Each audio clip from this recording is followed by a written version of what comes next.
지난주에 삶에 대한 두 가지 묵상을 했는데요. 첫째는 질문이 것입니다. 한번 같이 읽을까요? 살면서 가장 어려운 일은 무엇일까? 성도 여러분들은 살아가면서 가장 어려운 일이 무엇일까요? 저는 묵상을 해보니까 살면서 가장 어려운 일이 사람 노릇하는 것이 어려워요. 사람이면 다 사람이냐? 사람다워야 사람이지. 여러분, 사람이 사람다워야 사람이라고 하면 그리스도인들도 마찬가지 아니겠습니까? 겉껍데기로 그리스도인이다, 예배당에 나왔으니까 내가 그리스도인이다, 이것을 넘어서서 그리스도인들도 그리스도인다울 때 그리스도인이라고 불리는 것이죠. 그러므로 I'm a Christian, 내가 한 사람의 기독교인이다, 예수님을 따르는 사람이다, 하나님을 믿고 섬기는 사람이다, 나는 그리스도인이다, 이 문장이 저와 여러분들에게는 부끄러운 문장이 아니라 참으로 귀하고 감사하고 자랑스러운 그런 문장이 되기를 바랍니다. 하나님, 제가 부족한 것이 많지만, 제가 연약한 것이 많지만 제가 하나님을 믿습니다. 주 예수 그리스도를 믿고 섬깁니다. 제가 그리스도인이 된 것을 감사합니다. 이런 자긍심이 있어야 되는 것이죠. 그러면 그리스도인들의 설 자리는 바로 거기에 있는 것이죠. 그리스도인다움, 그렇죠. 그리스도인답게, 목회자답게, 장로답게, 권사답게, 집사님답게, 그러면 그곳에 하나님의 영광의 임재가 있는 줄로 믿습니다. 두 번째 묵상은 이런 것입니다. 그러면 도대체 어떻게 살아야 되나? 그리스도인답게 살아가는 것이 무엇이냐 질문해야죠. 사람이 사람답게 사는 것, 그 질문이 있다면 그리스도인들은 그리스도인답게 살아가는 것이 무엇인지 오늘 말씀에 그 해답이 있습니다. 사도 바울이 2차 전도 여행 때에 소아시아, 그러니까 에베소를 지나서 유럽으로 넘어가는데, 그때가 이제 첫 번째 관문이 이제 빌립보에서 복음을 전하고 그 밑으로 내려오면 데살로니가가 있습니다. 그 데살로니가에서 약 6개월 정도 야손의 집에 머물면서 그 헬라의 기부인들과 그 다음에 경건한 사람들을 좀 얻어서 이제 교회가 시작이 됐습니다. 그런데 6개월 정도 사역했을 때에 유대인들이, 흩어진 유대인들이 사도 바울을 그냥 둘 리가 없지요. 왜? 예수가 하나님이라고 그러는데 그것을 그냥 두겠습니까? 그래서 죽이려고 하니까 이제 급하게 이 데살로니가를 탈출해서 그 밑에 아덴, 지금 그리스의 아테네라고 하는데 아덴에 와서 철학자들하고 논쟁도 하고, 그 다음에 이제 그리스 밑에 남부인 고린도로 가서 1년 6개월 정도 머물면서 고린도 지역에 교회를 세우고 이제 사역을 합니다. 그 데살로니가 교인들은 신앙생활을 한 지 얼마 안 됐는데, 그 6개월밖에 안 됐는데, 그 사도 바울이 신변의 안전이 이제 위협이 당하니까 어쩔 수 없이 이제 탈출해 갔거든요. 그래도 1년 6개월 정도 지났는데도 여전히 소식도 없고 와볼 생각도 안 하고 그러니까 쉽게 말하면 삐진 거죠. 너무너무 서운해서 아마 추정은 디모데를 통해서, 디모데를 남겨두고 떠났기 때문에 디모데를 통해서 사도 바울에게 그 데살로니가 교인들의 그 서운했던 점을 이렇게 피력했던 것 같습니다. 그래서 오늘 말씀 11절에 보면은 하나님 우리 아버지와 우리 주 예수는 우리 길을 너희에게로 갈 수 있게 하시오며, 그래서 사도 바울도 내가 여러분들에게 갈 길을 하나님께서 열어주어야 되는 것이 아니냐. 그래서 데살로니가서 2장 18절에 보면 사도 바울이 내가 한 번, 두 번 여러분들에게 가고자 했지만은 사탄이 나의 앞길을 막았기 때문에 여러분들에게 가지 못한 것입니다 라는 사실 그 설명을 해주고 있습니다. 그런데 앞서 말씀드렸듯이 데살로니가 교회는 약 6개월 정도 이제 사도 바울이 머물면서 복음을 전했고, 그래서 교회가 세워졌고, 이제 한 1년 6개월 정도 지났으니까 사도 바울로부터 복음을 전해 들은 지 겨우 2년 된 교회예요. 그러니까 2년 된 교회니까 교회 안에 여러 가지 문제가 발생을 하는데, 그 대표적인 것 중에 하나가 무엇이냐 하면 옛 습관을 버리지 못한 겁니다. 그러니까 이방신들을 섬기다가 창조주 하나님, 이 땅에 오신 예수 그리스도를 믿고 섬겨야 된다라는 그 말에 동의해서 신앙생활을 하긴 하지만은 그 옛 습관을 벗어버리는 것이 쉽지 않잖아요. 그리고 또 하나의 문제는 임박한 종말론에 관해서 이 데살로니가 교인들이 잘 알지 못하니까 여러 이야기가 있었던 것 같습니다. 그러니까 혼란스럽잖아요. 그래서 사도 바울이 이 데살로니가 교인들에게 자기 자신이 현재 가지 못하지만 편지를 써서 하나님의 말씀을 증언하고 있습니다. 그 데살로니가 교인들에게 주님이 다시 오실 것을 여러분들이 기다리며 살되, 여러분 주님 다시 오심을 기다리고 계십니까? 몰라요. 그냥 언제 오시면 오시는 거지. 그게 아니고 주님이 다시 오심을 기다리는 신앙, 마라나타 신앙이 있어야 되는 거예요.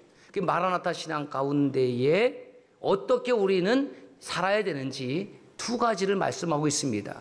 오늘 말씀 첫 번째, 서로 사랑하고 살아라. 서로 사랑하고 살아라. 여러분 신앙생활을 어떻게 하고 계십니까? 여러분 절대로 신앙생활은 혼자 하는 것이 아니라고 말씀을 드렸습니다. 두세 사람이 내 이름으로 모이는 곳이 나도 그들 중에 있다고 주님 말씀하셨고, 그리스도의 몸된 교회는 주의 피로 합죽을 세웠다고 그랬습니다. 교회 공동체를 세우신 이유가 무엇이냐? 우리가 혼자 신앙생활을 할 수 없기 때문에, 그리고 교회를 하나님의 선교의 도구로 삼기 위해서 교회 공동체를 세워주신 것입니다. 그럼 어떻게 서로 사랑할 수 있나? 여러분 보세요.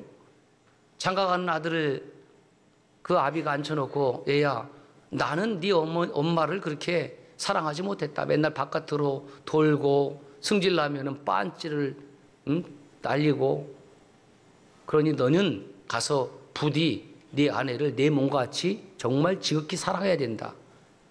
이게 가당키나 한 부탁입니까? 이미 어려서 그 아비가 어떻게 살아가는지를 눈으로 다 봤잖아요. 그 삶으로 모범이 되지 않았는데 입을 열어서 몇 마디 한다라고 그 아들이 예 알겠습니다 아버지 제가 죽도록 사랑하겠습니다. 그럴 수 있을까요? 없습니다. 우리가 삶에서 보여주는 이 모습이 얼마나 중요한지 몰라요. 그래서 사도 바울이 그 전도단 일행이 있잖아요. 실라가 있고 누가가 있고 디모데가 있고 바울이 있고, 여러분들 우리를 보십시오. 데살로니가 교인들이여 우리를 보십시오. 우리가 예수 그리스도 안에서 복음을 전하는 동역자로서 얼마나 서로 사랑하고 있는지 여러분 보셨지요? 그렇다고 하면 여러분들도, 데살로니가 교인 여러분들도 그렇게 서로 사랑하시면 됩니다. 사랑하며 사세요. 주님 오시는 그날까지 서로 사랑하십시오. 그렇게 권면하고 있는 거죠. 두 번째 권면이 무엇입니까? 오늘 말씀의 키포인트입니다. 거룩하고 흠이 없는 삶을 살아라. 데살로니가전서 4장 3절 말씀을 다시 한번 읽겠습니다. 시작. 하나님의 뜻은 이것이니 너희의 거룩함이라 곧 음란을 버리고.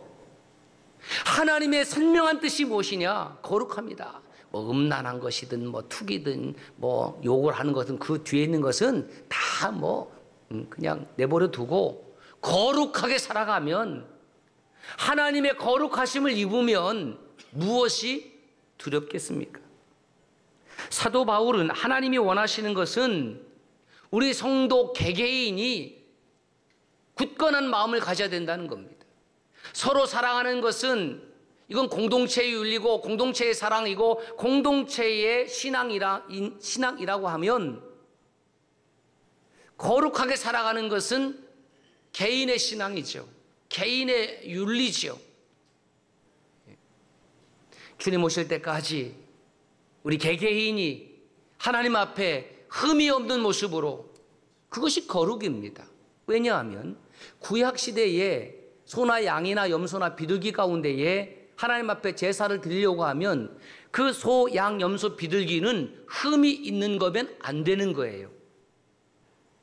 깨끗해야 돼요. 온전해야 돼요. 왜 그렇습니까? 하나님은 온전하신 분이기 때문에, 하나님은 흠이 없는 분이기 때문에 흠 있는 것으로 하나님을 섬길 수가 없는 것이죠. 그런데 우리는 오늘 예배 자리에 나왔는데 목사님 저는 흠이 있어요. 예, 목사인 저도 흠이 있습니다. 세상에 여러분 완전한 사람이 어디 있습니까? 퍼펙트한 사람은 없어요. 우리의 허물과 부족함과 연약함을 예수 그리스도께서 십자가에서 안아주셨기 때문에 거룩하고 흠이 없으신 예수 그리스도 안에 있기 때문에 우리는 감히 하나님 앞에 이렇게 찬송하며 기도하며 하나님의 말씀을 세우신 종을 통하여 들을 수 있는 놀라운 거룩함을 입은 줄로 믿습니다. 오늘 저와 여러분을 향한 하나님의 매우 선명한 뜻이 무엇이냐? 거룩함입니다. 거룩이라는 것은 하나님께서 거룩하시고, 거룩이라는 것은 우리 그리스도인들이 사용한 아주 독특한 용어입니다. 그래서 표준 국어 대사전을 살펴봤더니 이렇게 돼 있어요. 거룩, 뜻이 매우 높고 위대하다. 이것 갖고는 하나님의 거룩함을 설명을 못하는 거예요. 그거 왜 저렇게 뜻풀이를 했을까? 하나님의 거룩함을 알지 못하기 때문에 그렇습니다. 그래서 옥스퍼드 랭귀지 딕셔너리 보면은 그 홀리의 개념을 저렇게 써놨어요. 하나님께 헌신적인 또는 신성화된 또는 종교의 목적, 신앙의 목적. 저는 주목하고 싶은 것이 종교의 목적입니다. 신앙의 목적이에요. 거룩함은 무엇이냐면 우리 신앙의 목적이 되어야 된다. 저는 아주 설명을 잘 해놓았다라고 생각합니다. 히브리어 원어를 보면 거룩 이 명사형은 코데시입니다. 그 오른쪽에 있는 것은 헬라어인데 하기오스라고 합니다. 영어로는 cut, separate, different. 자르다, 구별하다, 다르다. 그러니까 거룩이라는 것은 뭔가 구별된 것을 말하는 거예요. 무엇을 잘라낸 것을 말합니까? 죄와 허물을 잘라낸 것을 말하는 겁니다. 이 코데시의 형용사형이 카도시입니다. 이것은 앞으로 꼭 기억해 주시기 바랍니다. 한번 따라서 하실까요? 카도시 청주 서남교회. 카도시 청주 서남교회. 그래서 간판을 이번에 교체 작업을 했는데 한번 화면을 보실까요? 이렇게 되어 있습니다. 이 사진을 제가 스마트폰으로 찍었는데 저게 꼬부랑 글씨가 뭐냐? 저게 히브리어입니다. 히브리어는 오른쪽에서부터 왼쪽으로 읽습니다. 카도시 이렇게 읽습니다. 카도시. 카도시 청주 서남교회. 여러분 우리는 기도할 때에 거룩하신 하나님이라고 부릅니다. 그리고 찬송할 때도 거룩 거룩 거룩 전능하신 주여 거룩을 3번 부릅니다. 그것은 성부, 성자, 성령 하나님을 의미하는 것이기도 합니다. 우리는 나는 거룩하지 못하지만 하나님은 거룩하신 분이라는 사실을 알고 있고 믿고 있습니다. 사도 바울은 데살로니가 성도들에게 우리를 향한 하나님의 뜻이 무엇이냐? 거룩합니다. 아주 선명하게 말씀하고 있습니다. 하나님께서는 이스라엘 백성들을 출애굽시킨 후에 시내산에서 모세를 불러드립니다. 그리고 모세에게 이스라엘 백성들이 어떻게 살아야 되느냐에 대해서 간단하게 이렇게 말씀하십니다. Be holy. Because I am holy. 내가 거룩하니 너희도 거룩하라. 하나님은 하나님 스스로를 향하여 거룩하신 하나님, 죄와 상관없으신 하나님, 죄를 심판하시는 하나님, 우리의 허물과 우리의 죄악을 도려내시는 하나님을 선포하고 계시고 저와 여러분들이 거룩한 삶을 살기를 명하십니다. 레위기 19장 2절에도 동일한 말씀이 있습니다. 시작. 너희는 거룩하라. 이는 나 여호와 너희 하나님이 거룩함이니라. 그래서 사도 바울도 구약 성경에 정통했기 때문에 이 레위기 11장 45절과 19장 2절의 말씀을 인용하여 데살로니가 교인들에게 거룩한 삶을 살라고 권면하고 있고, 베드로 사도도 디아스포라 각지의 그 가나안 땅을 떠나서 흩어진 유대인 믿음의 공동체 주이시 크리스찬들을 향하여 이렇게 권면하고 있습니다. 베드로전서 1장 15절에서 16절 말씀 시작. 오직 너희를 부르신 거룩한 이처럼 너희도 모든 행실에 거룩한 자가 되라. 기록되었으되 내가 거룩하니 너희도 거룩할지어다 하셨느니라. 베드로 사도나 바울 사도나 다 Be holy because I am holy라는 이 하나님의 말씀을 잘 알고 있었고, 그래서 성도들에게 그렇게 권면하고 있습니다. 사랑하는 여러분, 오늘 이 시대는 거룩을 잘 언급하지 않습니다. 언급하기를 꺼려합니다. 왜 그럴까요? 죄의 밤이 그만큼 깊기 때문에 그렇습니다. 이 시대에, 이 사회에, 이 사람들의 관심 코드가 무엇이냐? 행복입니다. 모든 것이 다 행복에 초점이 맞춰져 있습니다. 사는 목적도 행복, 직장 생활하는 것도 행복, TV 시청이나 영화 구경이나 여행을 가는 것도 행복. 아무튼지 무엇이 되었든지 나를 행복하게 하는 것이면 that's okay. 나는 그냥 행복하면 돼. 교회 오는 것도 내가 그냥 행복하기 위해서 오는 거예요. 그래서 이렇게 말합니다. 어떤 종교가 되었든 다 행복하면 되는 것 아닌가? 안 믿는 것보다는 종교 하나를 가지고 있으면 좋지. 이렇게 말하는 이도 있습니다. 또는 전도할 때에 이렇게 전도하는 교회도 있습니다.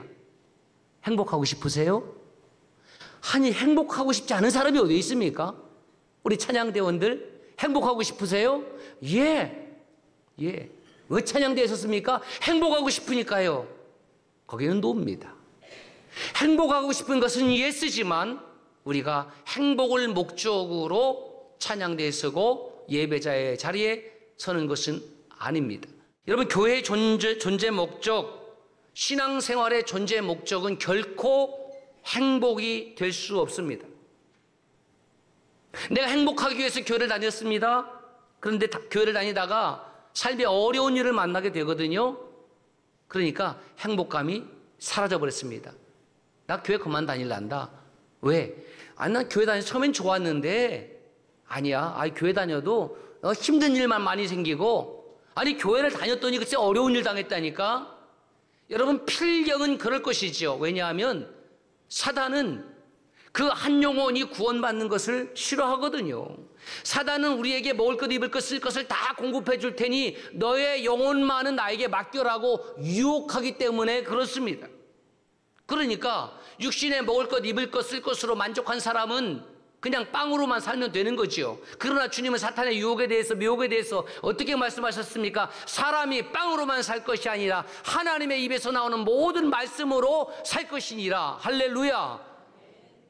우리는 행복한 신앙생활을 원하는데 주님은 뭐라고 말씀하셨는지 아십니까? 마태복음 16장 24절에 보니까 이렇게 말씀하셨습니다. 시작. 누구든지 나를 따라오려거든 자기를 부인하고 자기 십자가를 지고 나를 따를 것이다.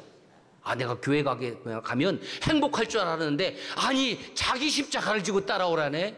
아니, 세상에서 지금 십자가 지는 것도 힘들어 죽겠는데 교회 갔더니 십자가 지래. 난 십자가 못 지겠다. 힘들어. 여러분, 주님께서 먼저 저와 여러분의 십자가를 지고 가셨음을 기억하시기를 바랍니다. 주님이 지신 거죠. 내게 맡겨진 십자가는 주님이 감당할 수 있도록 힘을 주시고 능력을 주시고 지혜를 주시고 건강을 주시고 시간을 주실 줄로 믿습니다. 십자가를 지고자 하는 자는 승리케 하지만 지고자 하지 아니하는 자는 결국 믿음이 없기 때문에 거부하는 것입니다. 자, 그러면 그리스도인에게 행복이 없느냐? 신앙생활에 행복함을 맛볼 수 없느냐? 그렇지 않습니다. 이스라엘 백성들이 출애굽해서 40년의 세월이 지났습니다. 그리고 드디어 눈에 가나안 땅이 보이지만 지도자 모세는 들어갈 수 없습니다. 마지막으로 모압 평지에서 이스라엘 백성을 향하여 모세 지도자의 마지막 메시지가 선포됩니다. 그 마지막 선포될 때에 이스라엘 백성들을 향해서 모세가 무엇이라고 언급하는가? 신명기 33장 29절에 보면 이렇게 되어 있습니다. 시작. 이스라엘이니여 너는 행복한 사람이로다. 여호와의 구원을 너같이 얻은 백성이 누구냐? 아니, 이스라엘 백성들이 행복하든 말든 나하고 무슨 상관이 있어? 이런 거죠. 청주 서남교회 성도들이요, 여러분들은 행복자입니다. 왜 내가 행복한 사람입니까? 여호와의 구원을 받은 사람이니까. 먹을 것, 입을 것, 쓸 것, 좋은 집, 좋은 차를 타고 다녀서 행복한 것이 아니라, 그것도 행복일 수 있지만 그리스도인의 궁극적인 행복이 뭐냐? 내가 여호와의 구원을 얻은 사람이거든요. 이터널 라이프, 나에게 영생이 있거든요. 내가 천국을 바라보고 있거든요. 그러니까 마귀는 이 세상에 살아가면서 먹을 것, 입을 것, 쓸 것 풍족하게 다 주니까 거기에만 우리의 눈을 고정시켜서 천국을 바라보지 못하게 하는 겁니다. 최근에 제가 이런 말씀을 전했습니다. 우리는 눈에 보이는 대로 보려고 하고 보고 싶은 것만 보려고 하고, 그런데요, 제가 그러고 자빠졌더라고요. 이틀 동안 세면대에서 씻는데 씻으려면 기본적으로 물은 나와야 될 거고, 물은 나오는데 또 뭐가 있어야 씻어요? 그냥 물로 씻어요? 뭐가 있어야 돼요? 클렌징 크림? 클렌징 크림? 예. 그 다음에 우리 남자들은 뭐 그것까지 필요 없어도 비누, 하다못해 빨래 비누라도 있어야 씻을 거 아니에요. 빨래 비누라도. 그 비누를 찾는데 없으니까 이제 클렌징 크림으로 제가 한 이틀 세수를 했어요. 오늘 아내에게 여보, 왜 비누가 어디 갔어요? 했더니 아니, 그 비누 그 위에 있잖아요. 아니, 나는 못 봤는데. 항상 비누가 놓여있던 자리에 비누가 분명 없는데, 예, 제 아내님께서, 그 아내분께서 비누를 저 세면실에 그 거울 있잖아요. 거기다가 대롱대롱 매달리게 하는 게 있더라고요, 또. 그 가봤더니 대롱대롱 그 비누가 하나도 아니고 2개씩 매달려 있어요. 그런데도 저는 못 푼 겁니다. 그게 또 깨달았어요. 야, 내가 보고 싶은 대로만 보고 사는구나. 내가 보이는 대로만 보고 사는구나. 그 눈앞에 있음에도 불구하고 저는 깜짝같이 보지를 못했습니다. 여러분, 우리는 행복한 성도입니다. 왜냐하면 하나님의 구원이 저와 여러분에게 있기 때문에 그렇습니다. 누가 뭐래도, 어떤 환경이 주어지고 혹시 먹구름이 끼어지고 그런 마음이 아닌 것 같다 할지라도 나는 내 느낌대로, 내 기분대로 살아가는 사람이 아니라 하나님의 말씀에 너는 행복자로다, 너는 여호와의 구원을 받은 자라는, 요즘 말로 말하면 팩트 체크를 해보니까 그렇구나, 나는 구원받았구나, 나는 감사하다, 기쁘다, 행복한 성도다 라는 고백이 넘치기를 바랍니다. 세상은 여러분 행복하게 살라고 끊임없이 강요하지만 우리 주님은 거룩하게 살라고 말씀하십니다. 행복하게 살면 안 된다는 말씀이 아닙니다. 그래서 제가 이 말씀을 이렇게 한번 정리해 보았습니다. 시작. 행복한 삶 속에 거룩이 들어있는 것이 아니라 거룩한 삶 속에 행복이 들어있다. 여러분, 교회 다니지 않고 하나님 믿지 않는 사람도 얼마든지 행복하게 오손도손 잘 삽니다. 한번 물어보세요. 그러면 그 행복함 속에 거룩함이 들어있습니까? 그건 무슨 말이에요? 그 행복함 속에 야훼 하나님이 들어있습니까? 그 무슨 말이에요? 그 행복함 속에 기도가 있고 찬송이 있고 하나님의 말씀이 들어있습니까? 난 모르는데요.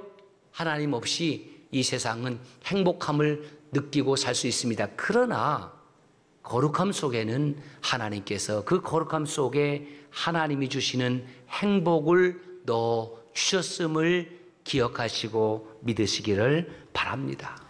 하나님은 얘들아 내가 행복하니 너희도 행복하라고 말씀한 적이 없습니다. 내가 거룩하니 너희도 거룩할지어다. Be holy because I am holy.